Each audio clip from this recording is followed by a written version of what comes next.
Halo, kami dari kelompok 9 yaitu kelompok Dharma yang akan mempresentasikan mengenai identitas budaya, keberagaman, dan toleransi di Indonesia. Dan menjadi korpus kami adalah diskriminasi terhadap orang Papua di Indonesia. Indonesia adalah negara yang memiliki banyak kekayaan, mulai dari kekayaan sumber daya alam dan juga kekayaan latar belakang budaya para penduduknya. Keanekaragaman budaya dan bahasa di Indonesia yang sangat banyak memiliki kekhasan yang berbeda satu sama lain, dan ketika keanekaragaman dan kekayaan itu menyatu menjadi satu bangsa, maka yang muncul adalah sebuah keindahan. Mengutip dari Kompas, menurut data BPS pada tahun 2010, di Indonesia terdapat lebih dari 1.100 suku bangsa. Suku-suku bangsa di Indonesia mempunyai berbagai perbedaan yang membentuk keanekaragaman di Indonesia yang tersebar di seluruh penjuru Indonesia. Setiap suku bangsa memiliki ciri atau karakter tersendiri dalam aspek sosial maupun budaya. Keanekaragaman budaya dari Sabang sampai Merauke merupakan aset yang tidak ternilai harganya sehingga harus tetap dipertahankan dan dilestarikan. Keanekaragaman ini mencetuskan sebuah Bhinneka Tunggal Ika yang berarti berbeda-beda tetapi tetap satu.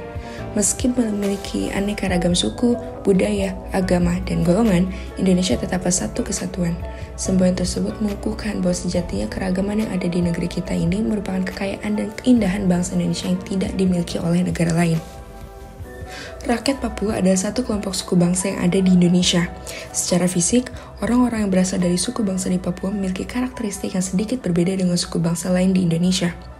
Orang Papua cenderung berbadan besar, berkulit hitam, serta memiliki rambut keriting. Hal ini disebabkan karena leluhur suku bangsa di Papua memang memiliki ras yang berbeda dengan suku bangsa lainnya di Indonesia. Dalam sejarah leluhur Indonesia, terdapat dua ras yang mendiami Kepulauan Nusantara sejak lama, yaitu ras Mongoloid di bagian barat dan utara, serta ras Australomelanosoid di bagian timur dan selatan. Orang Papua berasal dari ras Australomelanosoid, sedangkan orang Melayu yang merupakan penduduk dominan di Indonesia berasal dari ras Mongoloid. Perbedaan dimiliki oleh rakyat Papua ini, terutama pada ras, budaya, dan etnis yang signifikan dengan daerah lain, sering dipandang sebagai sebuah perbedaan yang memisahkan mereka dengan masyarakat lain. Hal ini kemudian menjadi pemicu munculnya tindakan rasisme terhadap rakyat Papua oleh masyarakat lain di Indonesia dalam berbagai aspek kehidupan. Rasisme adalah perbedaan perilaku dan ketidaksetaraan berdasarkan warna kulit, ras, suku, dan asal usul seseorang yang membatasi atau bahkan melanggar hak dan kebebasan seseorang tersebut. Rasisme termasuk ke dalam tindakan diskriminasi yang dapat terjadi secara fisik maupun verbal, mulai dari hinaan dan stereotip terhadap warna kulit dan bentuk fisik, diskriminasi di sekolah, tempat kerja, pengadilan, hingga intimidasi oleh aparat keamanan. Peneliti Papua dari Georgetown University, Amerika Serikat, Veronica Kusumaryati menyebut kasus rasisme terhadap orang asli Papua atau OAP selalu berulang. Banyak sekali kasus rasisme dan diskriminasi terhadap orang asli Papua di Indonesia. Padahal, Indonesia adalah negara yang terkenal dengan suku, ras, adat, agama, dan budaya yang beragam serta toleransi yang tinggi. Namun, hal tersebut masih menjadi ironi karena pada kenyataannya kasus rasisme dan diskriminasi di Indonesia, khususnya terhadap orang asli Papua, masih sulit untuk bisa dihindari dan masih sering terulang. Indonesia yang mengaku sebagai negara yang menerima dan menjunjung tinggi diversitas yang dimiliki seluruh masyarakatnya masih harus mengatasi ironi tersebut di mana orang-orang Papua sebagai salah satu penduduknya masih harus menghadapi diskriminasi sebagai kelompok minoritas. Pada tanggal 16 Agustus tahun 2019, pukul 16.00 waktu Indonesia Barat di daerah Surabaya, Jawa Timur. Berdasarkan informasi dari seorang mahasiswa asrama mahasiswa Papua, sejumlah organisasi massa dan aparat keamanan menyerang serta mengepung asrama. Tercatat ada 43 mahasiswa yang terjebak di sana. Awal dari pengepungan tersebut terjadi akibat adanya perusakan bendera pusaka yang terletak di depan asrama. Pihak aparat menduga bahwa perusakan tersebut dilakukan oleh salah satu oknum mahasiswa di asrama. Namun, pengepungan dan penyerangan ini diiringi oleh perusakan berbagai fasilitas asrama, serta lontaran makian rasis yang menjadi masalah utama di sini. Kata-kata rasis yang muncul seperti monyet dan lontaran untuk kembali ke Papua saat pengepungan ini terjadi. Menurut Doli Liowau, salah satu mahasiswa Papua yang berada di asrama Papua Surabaya, mendengar kata-kata makian dan ancaman. Ujaran rasisme terhadap mahasiswa di Papua di Surabaya, Jawa Timur berbuntut panjang di Kabupaten dan Kota Madia di Bumi Cendrawasih, memanas dengan aksi demo dan pembakaran. Gelombang protes juga berdatangan dari mahasiswa Papua di Medan lantaran tindakan diskriminasi dan rasisme yang menimpa rakyat asal Bumi Cendrawasih di Surabaya dan Malang. Dalam demonstrasi ini, demonstran meminta tuntutan agar Papua bisa mengurus dirinya sendiri. Referendum, seluruh aparat dipulangkan, dan permintaan maaf dari Presiden Jokowi serta tuntutan Papua untuk merdeka. Muncul juga dugaan ada sekelompok tertentu yang ingin memainkan Papua karena bentuk anarkis bukanlah adat dan budaya dari Papua. Seperti kata peribahasa, tak ada gading yang tak retak. Keanekaragaman yang dimiliki Indonesia seperti dua sisi koin. Di satu sisi, keberagaman ini merupakan anugerah yang patut kita syukuri, karena dapat memperluas wawasan serta memperkaya kebudayaan nasional. Akan tetapi, di sisi lain keberagaman juga dapat menjadi momok bagi persatuan negara atau integritas nasional, mengingat bahwa sikap-sikap intoleran seperti rasisme lebih berpotensi terjadi di lingkungan yang plural. Inti dari permasalahan ini pada dasarnya adalah rasisme. Rasisme sendiri adalah suatu sistem kepercayaan atau doktrin yang menyatakan bahwa perbedaan biologis yang melekat pada ras manusia menentukan pencapaian budaya, individu, atau kelompok, bahwa suatu ras tertentu lebih superior dan memiliki hak untuk mengatur ras lain yang dianggap inferior. Atau dalam kasus pembahasan kali ini, orang-orang Papua mendapat diskriminasi dari aparat yang berwajib karena mereka adalah orang Papua, bukan karena mereka melakukan kesalahan atau melakukan tindak pidana. Ada berbagai macam faktor yang menjadi penyebab munculnya sikap rasisme di tengah masyarakat. Di antaranya adalah keputusan atau kebijakan pemerintah yang diskriminatif. Dari sekian banyak penyebab dari munculnya tindakan rasisme, penyebab pertama inilah yang merupakan penyebab utama dan paling sering menjadi motif dari tindakan rasisme.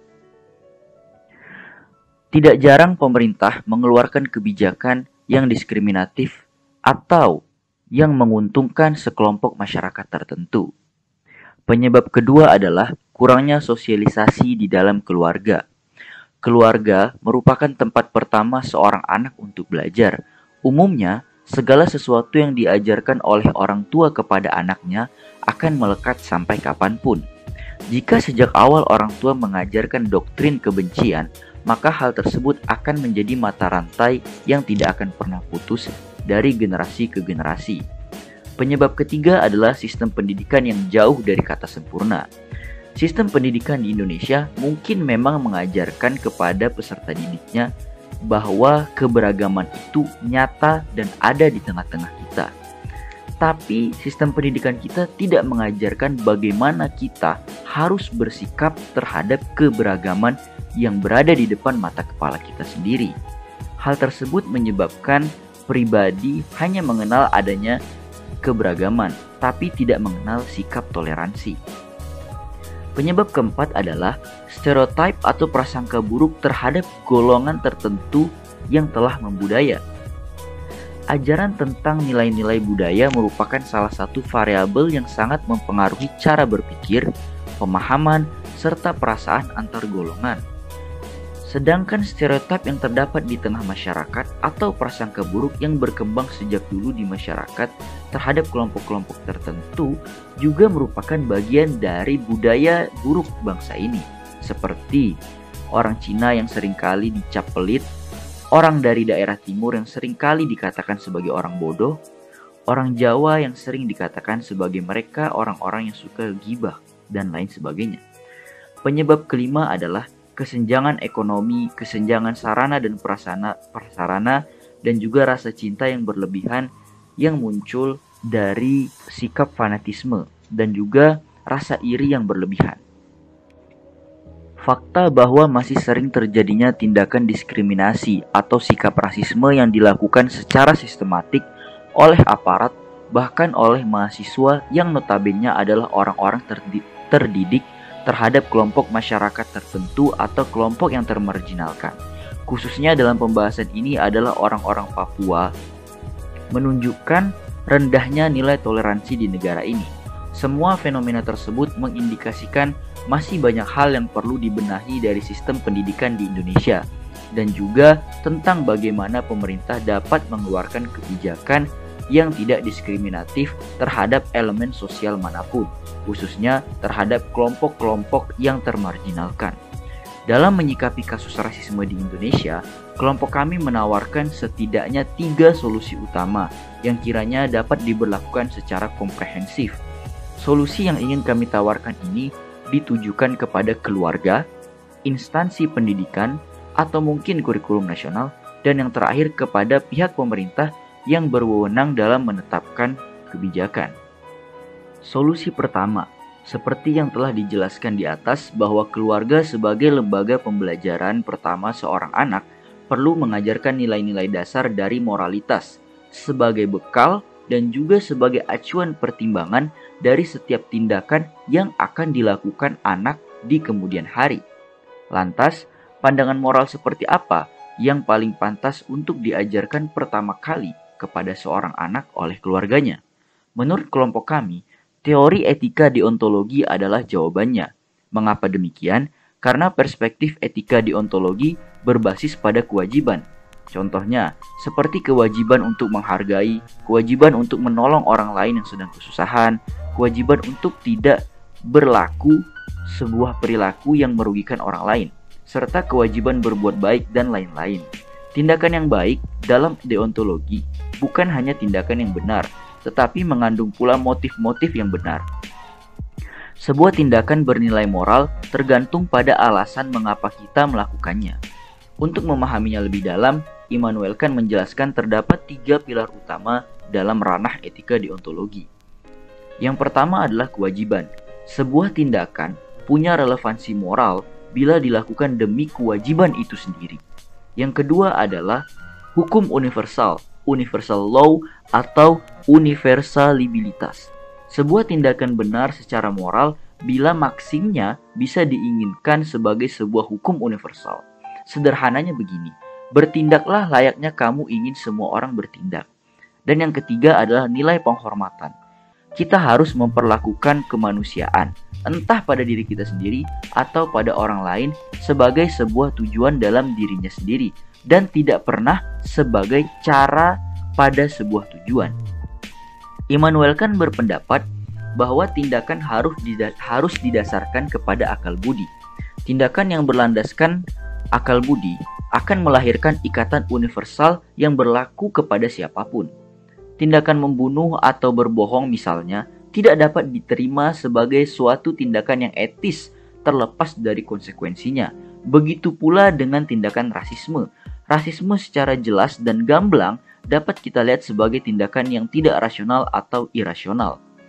Konsekuensi dari setiap orang yang menganut pandangan moral deontologi ini adalah ia tidak akan melakukan segala tindakan yang tidak ingin ia terima dari orang lain.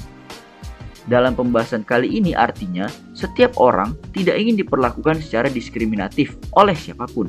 Maka dari itu, ia juga semestinya tidak melakukan tindakan rasisme kepada siapapun. Mungkin sekilas terdengar naif. Ya, tentu teori ini akan naif bila diajarkan kepada orang yang telah dewasa. Tapi pandangan moral dan nilai-nilai acuan dalam deontologi ini akan sangat berpengaruh bila diajarkan kepada seorang anak yang masih kecil.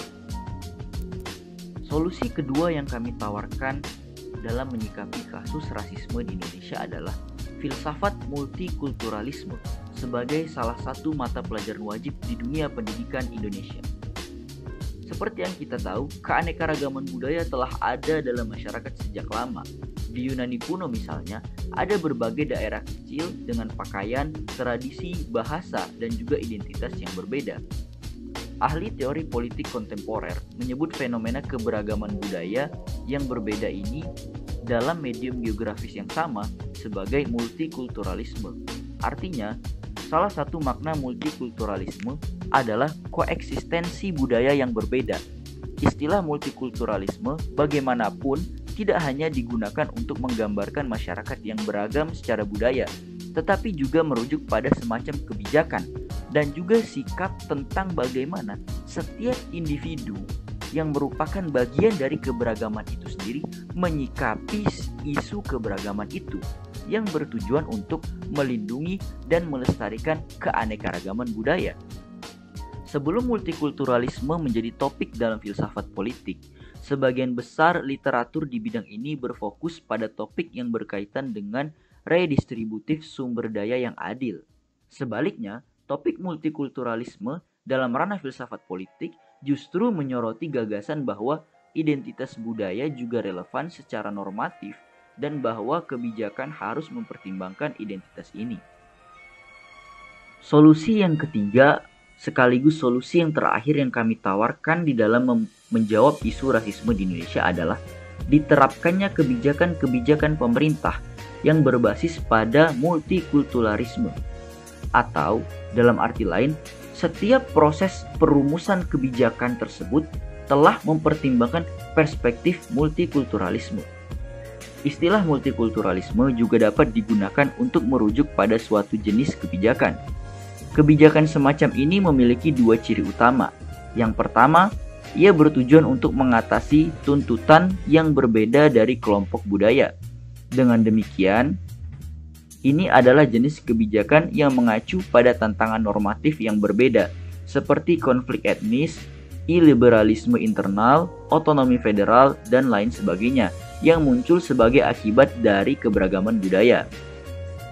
Kebijakan multikultural bertujuan untuk mengoreksi jenis kerugian yang menjadi korban beberapa individu dan yang dihasilkan dari identitas budaya individu tersebut.